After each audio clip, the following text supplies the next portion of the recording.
The aroma of caramelized onions drifted through the kitchen, mingling with the faint trace of lemon from the freshly mopped floor. Blessing's hands moved with a quiet rhythm as she chopped celery for chicken stew, her specialty, a recipe learned in her grandmother's small, humming kitchen in Atlanta. The house around her was grand, old, but full of warmth, and on Tuesday afternoons, sunlight slanted through wide windows, catching the steam that rose from simmering pots. Blessing was new here, just about 6 months on the job, working for the Turner family, a prominent name in the city's legal circles. She was hired after Mrs. Turner's sudden illness, when the household had become fraught with tension and worry. They needed someone reliable, and Blessing's reputation preceded her. Steady, honest, and fiercely protective, especially of children. Today seemed ordinary. She whistled low under her breath as she worked with careful hands, keeping the kitchen in order, every spoon and glass in its right place. She liked the steady predictability of the Turner house.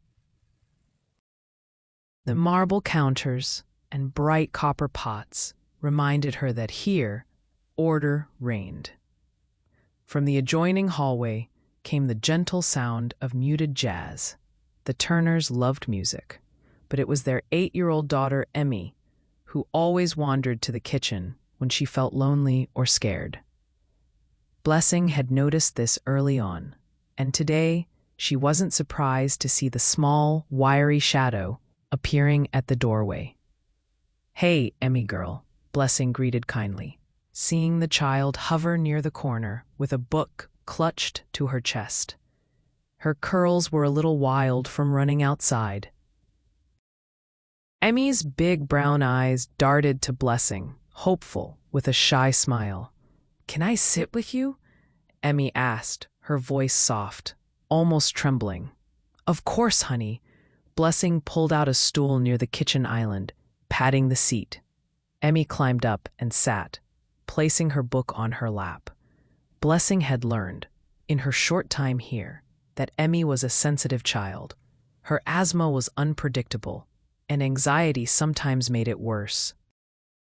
There had been close calls before, so Blessing always kept an eye out for warning signs.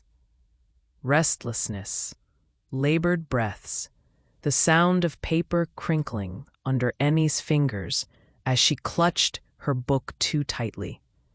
For a while, they stayed like that.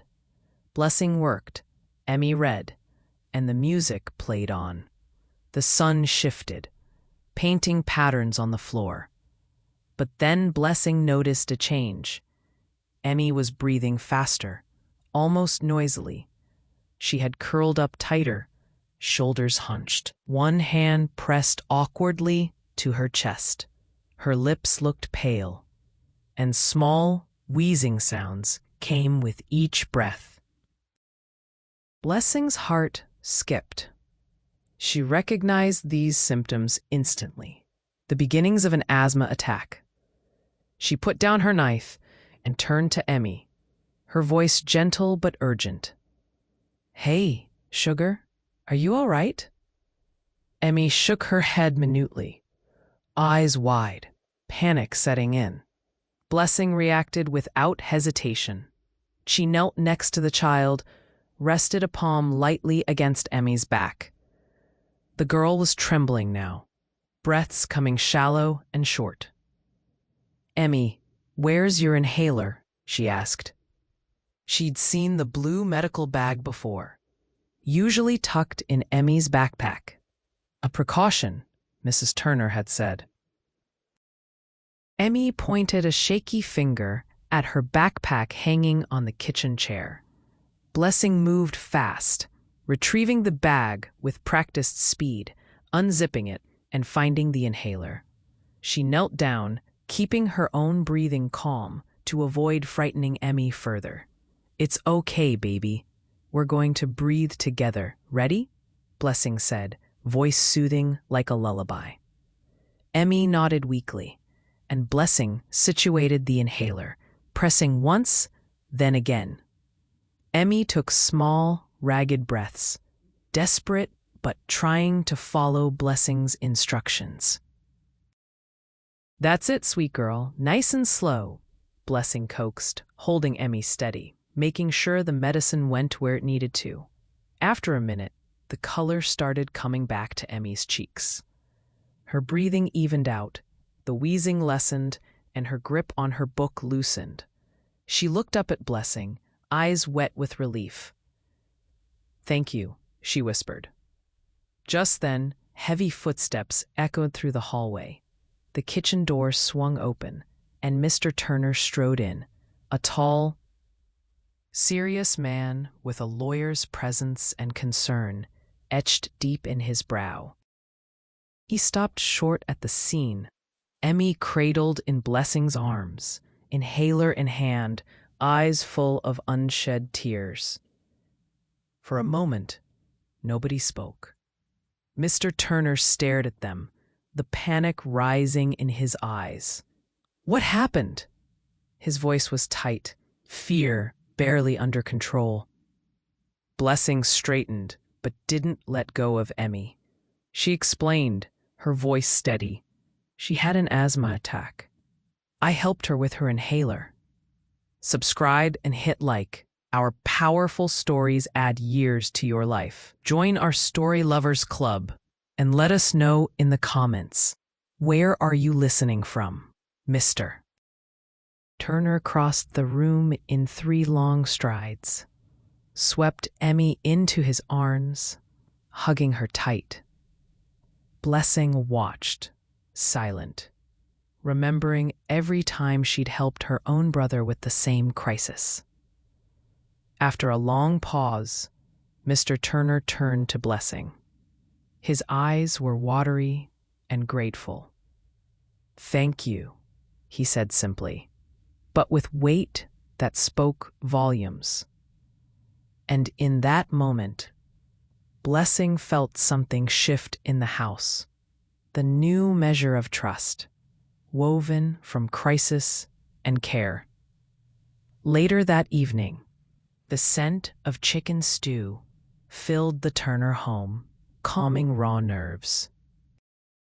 Emmy had moved to the living room where her father wrapped her in a fuzzy blanket and checked her breathing every few minutes. Blessing took the opportunity to clean up the kitchen, hands moving in swift, practiced patterns.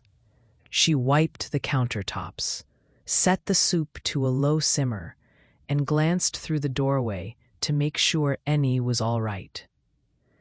Blessing's mind drifted as she worked, replaying the moment over and over. Emmy's panic, her blue-tinged lips, the quick rustle of the backpack, the feel of the inhaler in her own hands. It was a scene she remembered from her own childhood. Her younger brother, Marcus, had suffered from asthma so severe it changed the rhythm of their household. Their mother always kept a rescue inhaler near, and Blessing learned early how to recognize the signs: quick gasping breaths, fear in the eyes, the sound of struggle when simply breathing felt impossible. Those memories had shaped her reactions, made her calm in a storm. She finished tidying the kitchen and, after a moment's hesitation, poured a bowl of stew for herself. As she sipped the warm, rich broth, the front door opened and Mrs. Turner entered, her coat draped over one arm, her face tired but composed. The 2 women shared a quiet look, a mutual understanding that the day had been harder than most. Mrs. Turner went straight to Emmy, and the story came tumbling out in soft, frightened words. Tears welled in the mother's eyes as Emmy described Blessing's calm touch, her gentle voice, the safe way she handled the inhaler. Mrs. Turner sat with Blessing later, in the small breakfast nook off the kitchen. She reached across the table and took Blessing's hands in her own, her eyes shimmering. "I don't know what would have happened if you hadn't been here this afternoon," she said quietly. Blessing smiled, embarrassed and happy all at once. "I'm just glad I was," she replied. "I know what it's like. My brother, he had it bad. You never really forget how it feels to help someone breathe again." They sat together in companionable silence, united by fear and gratitude. Blessing felt, for once, truly seen, not just as a housekeeper, but as a person whose presence mattered. She remembered her mother's words. When you watch over somebody's child, it's like you're taking care of the whole world. Those words rang true tonight. The next morning dawned with the singing of birds and glittering dew on the Turner lawn. Emmy still seemed a bit shaken, but her color had returned, her smile reaching all the way to her wide, expressive eyes. Blessing made her breakfast, cinnamon oatmeal, sprinkled with berries, and just a dash of brown sugar. Slowly, lessons bloom, Emmy's favorite. During breakfast, Mr. Turner sat with Emmy, while Mrs. Turner hovered anxiously at the kitchen entrance. The family seemed to move around Blessing with newfound respect. Mr. Turner, especially, watched her as if seeing her anew. Where before there was friendly but distant professionalism, a new warmth had emerged, edged with gratitude. After the dishes were done, Blessing found herself in the backyard, hanging fresh linens on the line. Emmy wandered out quietly, the family's golden retriever in tow. She watched Blessing for a moment, twisting the hem of her long t-shirt. "Blessing?" Emmy asked softly. "Why weren't you scared when I couldn't breathe?" Blessing smiled, remembering those childhood nights with Marcus, her own trembling hands, her mother's strength. "I was scared," she admitted. "But when someone needs you, you just do what you have to. You focus on them. That's how you get through it." Emmy absorbed this, nodding slowly. She hugged the dog closer, then looked up at Blessing with shining eyes. "You're really brave," she whispered. Blessing's heart swelled. She reached down, squeezing Emmy's hand. "You're pretty brave yourself, kiddo. Takes a lot of courage to keep fighting, even when it's hard to breathe." The conversation faded into the morning. Blessing finished hanging the laundry and followed Emmy back inside. The day unfolded with its usual rhythms: chores, errands, the arrival of the mail. Yet a subtle shift had taken place. The Turners now treated Blessing as part of something larger than the hired staff. She belonged, not just because of what she did, but because of who she was. That night, lying in her small but comfortable room at the back of the house, Blessing allowed herself a moment of pride. In this big, sometimes lonely city, she had found a purpose, a place where her hands and heart truly mattered. She would never boast about what she'd done, but she would never forget Emmy's grateful hug or the feeling of being trusted with so much. She drifted to sleep with Marcus's laughter echoing in her memory, and when she woke, she was ready for whatever the day might bring. The week after Emmy's asthma attack passed in a special kind of quiet. There were whispered conversations behind closed doors, gentle glances exchanged over morning coffee, and a new pattern of looking after one another woven into daily life at the Turner home. Blessing noticed Mrs. Turner checking Emmy's backpack herself each morning, confirming the inhaler was always in its pocket. Mr. Turner, made time to walk Emmy to the school bus, something he hadn't done in months. In little ways, the household moved closer together. Blessing continued her work, keeping the home running with seamless efficiency. She shined the glass table in the dining room, folded laundry, and prepared meals that now felt like offerings not only to the family, but to their sense of safety and belonging. She sang softly, songs her mother had taught her, old spirituals like "Swing Low, Sweet Chariot," letting the warm notes float through the air. Emmy seemed to drift toward the kitchen, even more often now, seeking comfort in Blessing's stories and quiet strength. One rainy afternoon, Blessing sat peeling potatoes for stew when Emmy wandered in, wearing rain boots much too big for her feet. She giggled, dropping them with a heavy thud, and climbed onto her favorite stool. "Did you sing when your brother was sick, Blessing?" Emmy asked, curiosity coloring her tone. Blessing nodded as she sliced a potato. "All the time. Singing kept us all calm. Sometimes I'd sit next to Marcus, and he'd listen to me instead of his own struggling breath." "What did you sing?" Emmy pressed. Blessing wiped her hands and began to hum, then sang a soft line, "There is a balm in Gilead to make the wounded whole." Emmy's eyes closed and her shoulders relaxed, the words wrapping around her like a gentle embrace. "Did your brother get better?" Emmy whispered after a long pause. Blessing smiled at the memory, her heart bittersweet. Sometimes he did.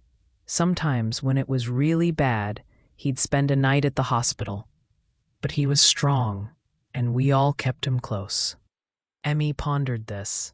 She seemed to draw courage from the stories Blessing shared. "I feel safer when you're here," the child murmured. Blessing reached over and gave Emmy's hand a squeeze. "You are safe. I'm always going to look out for you, okay?" Emmy nodded with resolve. Later that evening, a storm whipped through the city, rattling windows and making the tall trees outside creak and groan. Blessing set bowls of stew on the table, the warm, hearty meal a comfort against the blustery night. As the family gathered, Blessing saw how Mr. and Mrs. Turner kept a protective hand near Emmy, glancing at her every few moments. She was less pale now, more herself, chatty, laughing, her curls bouncing with each story she shared. During dinner, Mr. Turner raised his glass quietly and cleared his throat. "We're grateful for a lot these days," he said softly, "but especially for Blessing. She's more than just a member of our household.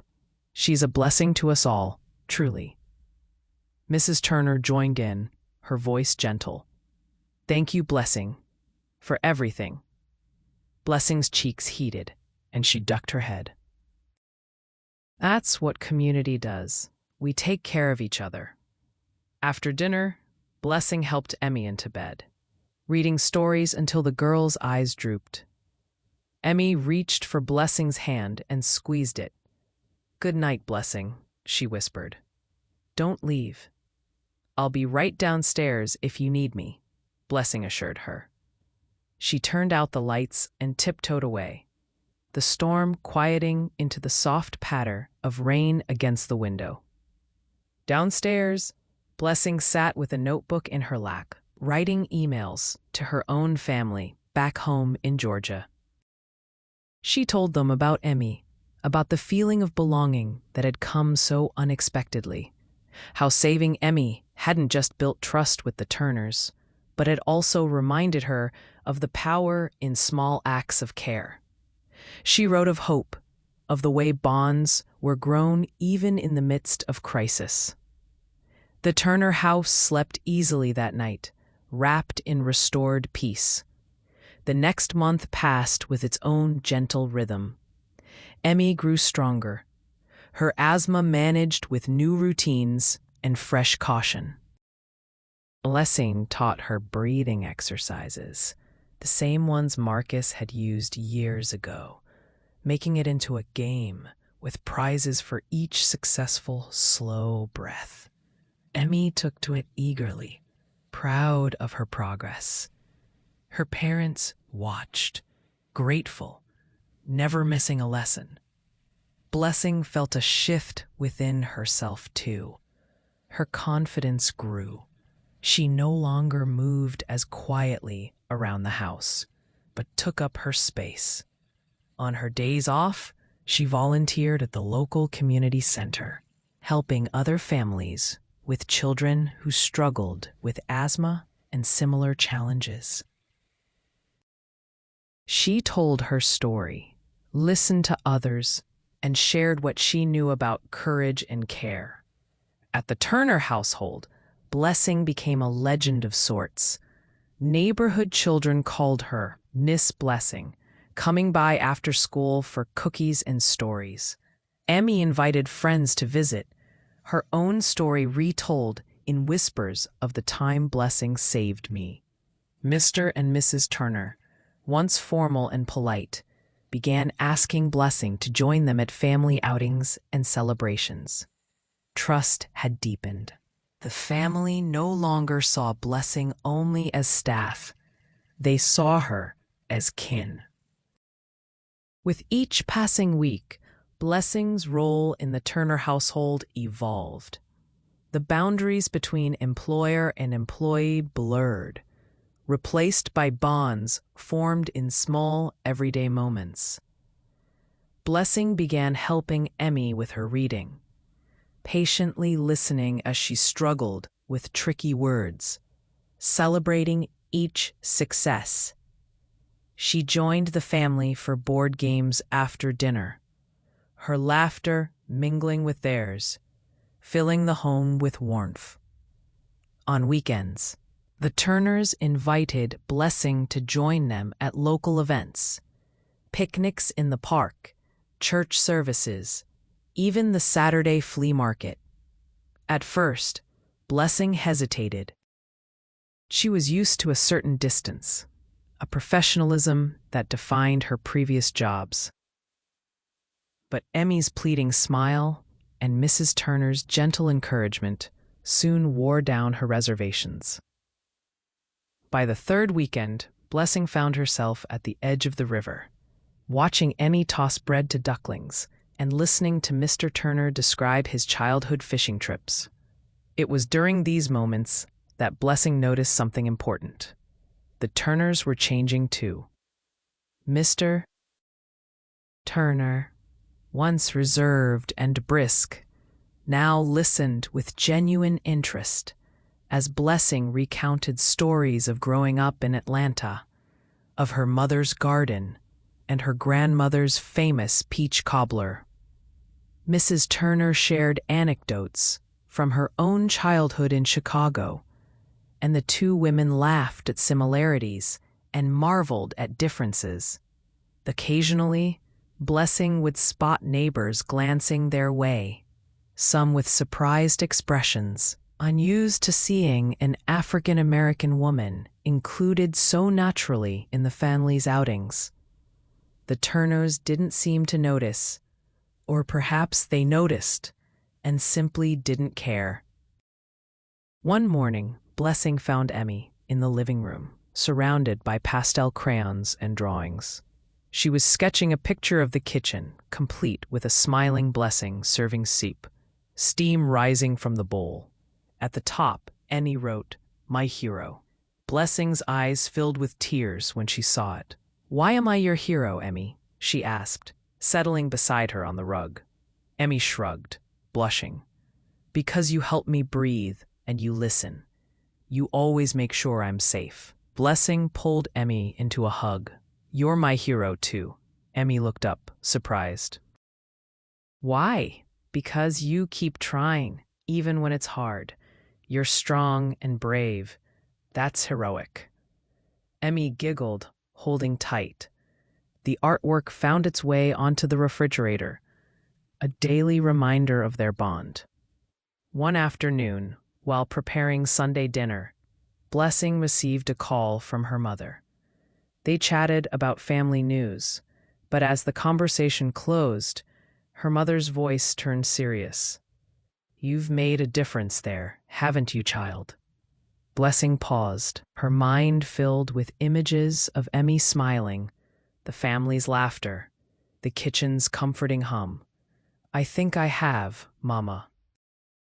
They're good people. Sometimes you don't expect to be seen, but then suddenly you are. Her mother was quiet for a moment. It's important to be seen, especially by those who don't always look. You keep showing up, Blessing. You shine your light. Tears pricked Blessing's eyes, but she smiled and promised she would. That evening, Mr. Turner asked Blessing to join the family at the dinner table. The meal was loud, filled with stories and jokes, Emmy's laughter ringing out. Blessing felt the warmth of belonging settle deep in her chest. For the first time, she found herself talking easily, sharing jokes from her own family, recipes, and dreams for the future. As dinner drew to a close, Mrs. Turner stood up and raised her glass. "To Blessing, who has saved us more than once, and who makes our house a home." The family echoed her words. Blessing looked around at the faces smiling at her, their trust, their gratitude, their affection, and realized that she was no longer just an employee. She was family, but beyond the laughter and comfort, Blessing remained vigilant. She kept Emmy's inhaler close by at all times, reminded her of breathing exercises, and advocated for doctor's visits when necessary. Knowing Emmy's triggers, she tailored her cooking to avoid allergens, educated the family, and sometimes stayed up late, reading medical articles, determined to keep giving Emmy and the Turners the best she could. Her dedication didn't go unnoticed. Mrs. Turner confided one evening, "You understand Emmy in ways we sometimes can't. I hope you know how grateful we are." Blessing squeezed her hand. "She's easy to love. I'd do anything for her." And so the days passed, each one weaving Blessing tighter into the fabric of the Turner family's lives. Summer arrived in the city, with rolling heat waves and the constant hum of cicadas. The Turner backyard, shaded with old oaks and dotted with bursts of hydrangea, became the heart of their home. Blessing led Emmy and her friends in water balloon battles and impromptu picnics under the trees. The block's children learned quickly that Blessing's freezer always held a stash of homemade lemon ice, and soon shouts of "Miss Blessing" echoed through the yard as they raced to her door for treats. One afternoon, neighborhood mothers brought coolers and folding chairs, turning the backyard into a festive gathering. Mrs. Turner introduced Blessing to each guest with pride, declaring her the glue that keeps us all together. Blessing accepted hugs and compliments graciously, sharing stories and recipes that made even the most reserved visitors warm to her. For many in the neighborhood, Blessing's presence challenged old patterns. Seeing an African-American woman so integrally woven into a prominent white family reignited conversations about race, belonging, and community. Some neighbors were quick to accept. Others seemed to watch reluctantly from their porches, uncertain in the face of change. Blessing had grown used to navigating these divides. She understood how subtle the lines were. Lines not just about skin color, but about trust, history, and who was allowed to belong. Her own family's past was marked by both hardship and resilience. Her great-grandparents had left rural Alabama for Atlanta during the Great Migration, searching for dignity, work, and freedom. Her mother told stories of marches and church gatherings where hope was nourished like precious seed. Blessing felt that legacy, echoing in every kind act. Every moment she proved herself worthy, not just to the Turners, but to their wider world. On the last Saturday of July, Blessing invited her brother Marcus to visit. He arrived with his wife and their two rambunctious sons, laughter bubbling over as they piled into the kitchen. Marcus hugged Blessing tight, his breath easy now, a miracle she never took for granted. The Turner family embraced Marcus warmly. Over barbecue and peach cobbler, the families swapped stories and compared childhoods. Emmy sat sandwiched between Blessing and Marcus, eyes shining as she learned more about Blessing's life before she'd come to the city. Marcus described Blessing's childhood courage, how she'd saved him countless times and never let him give up. "She's always been the hero," Marcus admitted, squeezing Blessing's hand. Emmy grinned. "She's mine too." Blessing blinked back tears, feeling the grace and weight of Marcus's words. As evening fell, the families gathered on the porch, sharing songs beneath the purple twilight. Marcus's sons led everyone in singing "This Little Light of Mine," voices rising together, transcending every barrier. Mrs. Turner, emotionally moved, took Blessing aside after the guests had left. "I want you to know you're truly part of our family. We see you, Blessing, for everything you are, for your courage, your kindness, your history. You honor us by sharing your story." Blessing smiled, her heart full but heavy with understanding. "Thank you, Mrs. Turner. My story is my family's, but I reckon now it's yours too." But as summer waned, life sent new challenges. School began for Emmy, a time of excitement and worry. New classrooms and teachers brought stress, and Blessing watched closely, knowing that rush of emotion could trigger Emmy's asthma. She packed careful lunches, included notes of encouragement, and reminded Emmy she was always only a phone call away. Emmy didn't forget. One rainy September afternoon, Blessing received a call from the school nurse. Emmy was having trouble. Heart pounding, Blessing rushed through crowded city streets, her mind spiraling with fear and memory. She arrived to find Emmy pale and trembling, her inhaler nearly out. Blessing knelt beside Emmy in the nurse's office, calming her with practiced breaths and gentle words. Emmy clung to her, reassured by Blessing's presence. Once Emmy was stable, Blessing held her close and promised, "You're brave, darling. I'm always here." Later, Mrs. Turner arrived, frazzled and tearful. She hugged Blessing fiercely, gratitude pouring from her. "I don't know what we'd do without you," she whispered. Blessing didn't offer platitudes. She knew trust must be earned every time, in every moment of crisis. "We're family," she replied simply. Emmy's health stabilized with new treatments and routines. Blessing worked tirelessly to coordinate with doctors, learning about the latest therapies and incorporating them into daily life. The Turner family adjusted, leaning on Blessing's expertise, her lived experience a bridge between past hardship and present hope. Blessing continued volunteering at the community center, now teaching workshops for parents and children, breathing exercises, emergency protocols, and the importance of community support. She spoke honestly about her family's journey, encouraging others to find strength in their stories. One evening, as Blessing walked home from the center, a neighborhood mother stopped her. "You know, Miss Blessing, you don't just change the Turner family. You change us all. Thank you for being so brave." Blessing smiled, humbled and blessed by the words.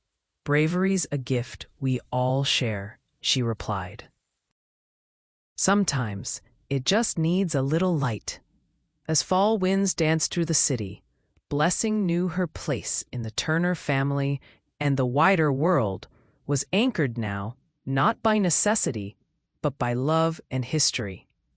Autumn swept through the city in a rush of golden leaves and brisk, hopeful air. In the Turner home, Blessing sensed the settling of change, a deep, abiding trust, nurtured by months of crisis and comfort. Emmy grew taller, her laughter fuller, her breaths easier. Blessing's days now included school drop-offs, evenings filled with homework help, and quiet talks over mugs of rooibos tea with Mrs. Turner as the sun slipped behind bare branches. One Saturday, the Turners hosted a gathering to celebrate Emmy's progress and the coming Thanksgiving. Friends and family filled the house with warmth and noise.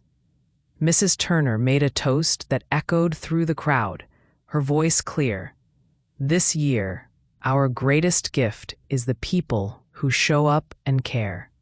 Blessing, you have shown us how love can build a family from the inside out." Heads nodded in agreement. Blessing felt the familiar blush on her cheeks, met with Emmy's shy grin and Mr. Turner's proud gaze. Later, as dishes were cleared and laughter faded, Blessing stood by the kitchen window, watching the flicker of jack-o'-lanterns down the street and feeling the gentle hum of belonging in her bones. After the guests left, Emmy pulled Blessing into an impromptu dance in the living room, their feet scuffling on the rug. "You're my family," Emmy said, her voice sure and bright. Blessing bent down, meeting Emmy's eyes. "You're mine too." Winter arrived, cold but gentle. The neighborhood felt changed, more welcoming, more aware. Blessing led a new asthma support group at the community center, drawing in families from every corner of the city. The Turners volunteered more, offering donations and time, inspired by Blessing's example.